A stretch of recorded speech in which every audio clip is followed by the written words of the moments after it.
اللہ کے نبی صلی اللہ علیہ وسلم فرماتے ہیں جو یہ عمل کر کے آئے گا یہ اور میں جنت میں اکٹھے ہوں گے۔ ایک حدیث پاک کے اندر فرمایا جس کو میری سنتوں سے محبت ہو اس کو مجھ سے محبت ہے، اور جس کو مجھ سے محبت ہو وہ جنت میں میرے ساتھ ہوگا۔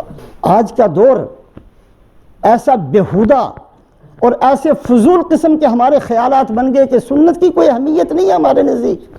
اور جی فرض ہی پورے کرنے بڑی بات ہے، فرض بھی کہاں پورے ہوتے ہیں ہم سے، کچھ بھی نہیں، شیطانی بات ہے جو کہہ دیتے ہیں۔ سنتوں سے محبت کرنا، اللہ کے نبی صلی اللہ علیہ وسلم کی ایک ایک سنت زمین آسمان عرش سب سے زیادہ قیمتی ہے، معمولی نہیں ہے۔ سنت کا وزن اللہ سے پوچھیں، اللہ کے ہاں سنت کا وزن ہے۔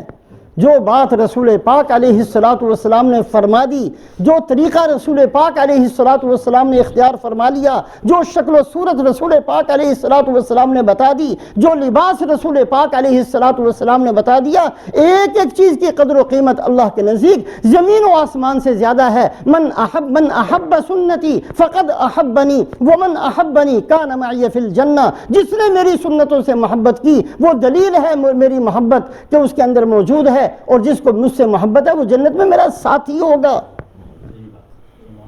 سنتوں سے محبت کرنا سیکھیں، سنتوں کو نظر انداز کر دینا، سنتوں کو گھروں سے نکال دینا، کھانے کی سنتیں سیکھیں، لباس کی سنتیں سیکھیں، بولنے کی سنتیں سیکھیں، رات کو سوتے وقت کیا کرنا ہے یہ سنت کو سیکھیں، اٹھتے وقت کون سی دعا پڑھنی ہے یہ سنت کو سیکھیں، بچوں کی تربیت کیسے کرنی ہے اس سنت کو سیکھیں۔ سنتیں ہیں اللہ کے نبی صلی اللہ علیہ وسلم نے بتایا، وہ سنتوں کو سیکھنا اور محبت کے ساتھ سیکھنا، اسی یقین کے ساتھ سیکھنا کہ سب سے زیادہ اعلیٰ اور افضل حضرت محمد صلی اللہ علیہ وسلم کا بتایا ہوا طریقہ ہے، زمین سے افضل، آسمان سے افضل، عرش سے افضل، جنت سے افضل، ساری دنیا جہان سے افضل اللہ کے نبی صلی اللہ علیہ وسلم کی سنت ہے۔ رسول پاک علیہ السلام فرماتے ہیں اول الناس بی یوم القیامہ اکثرهم علی صلاۃ، جس بندے نے بڑی کثرت سے مجھ پر درود شریف پڑھا وہ قیامت والے دن مجھ سے قریب ہوگا۔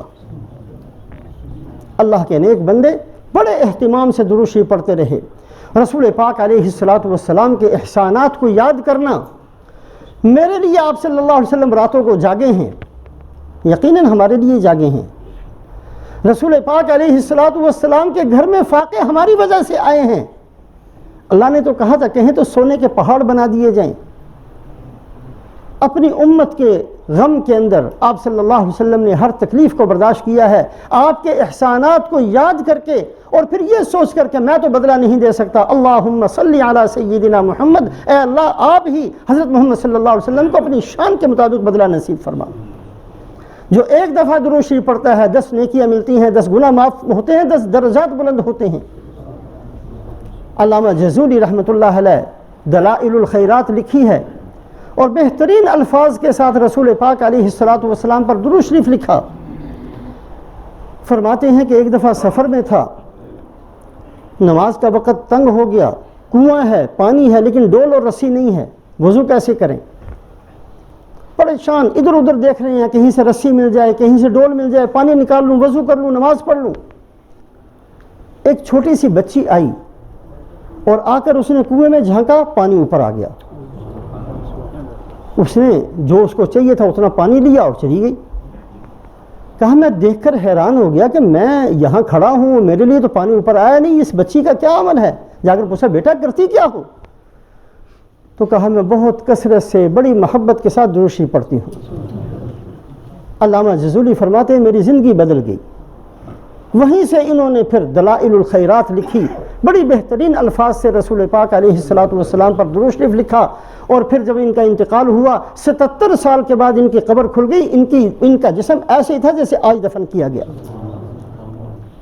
ایک اور دوسری حدیث آپ صلی اللہ علیہ وسلم نے فرمایا قیامت والے دن تم میں سب سے زیادہ میرے قریب اور سب سے زیادہ جس کو میرے پاس بیٹھنے کا موقع دیا جائے گا یہ وہ آدمی ہوگا جو اپنے اخلاق کو بہترین بنا لے۔ بد اخلاقی، اخلاق کہتے کس کو ہیں؟ اخلاق صرف ہنس کر بولنے کا نام نہیں ہے۔ اخلاق لوگوں کی خیر خواہی دل کے اندر پیدا کرنا، ہر بندے کا نفع سوچنا، ہر آدمی کو نقصان سے بچانے کی کوشش کرنا، ہر آدمی کے ساتھ اسی طریقے سے رہنا جیسے ایک آدمی اپنے بیٹے کے ساتھ رہتا ہے، اپنے بھائی کے ساتھ رہتا ہے، اپنے باپ کے ساتھ رہتا ہے، جیسے بہت قریب لوگوں کے ساتھ بندہ رہتا ہے، اسی طرح ہر امتی کے ساتھ اور ہر مسلمان کے ساتھ اپنے آپ کو رکھنا، اور صرف اپنی اغراض کے لیے نہیں، لوگوں کو فائدہ پہنچا۔ خیر الناس من ینفع الناس، بہترین آدمی وہ ہے جو لوگوں کو نفع پہنچائے، لوگوں کو نقصان سے بچائے، ہر نفع دوسروں کو مل جائے، لوگوں کی راحت، لوگوں کا آرام، کسی کا حسد نہ ہو، کسی کی غیبت نہ ہو، کسی کو نقصان پہنچانا نہ ہو، کسی کا مال ہڑپ کرنا نہ ہو، بے ڈھنگے طریقے سے کسی کے ساتھ بولنا نہ ہو۔ ان احبکم الی واقربکم منی مجلسا احاسنکم اخلاقا، قیامت والے دن اگر کوئی آدمی حضرت محمد صلی اللہ علیہ وسلم کے ساتھ جگہ لینا چاہتا ہے، اللہ کے نبی صلی اللہ علیہ وسلم نے دروازہ کھول دیا، سخاوت فرما دی۔ بہت ہمارے جیسے گناہگار آدمی بھی یہ درجہ حاصل کر سکتے ہیں، فرمایا بہترین اخلاق کے ساتھ رہنا، یہاں تک پہنچ جاؤ گے۔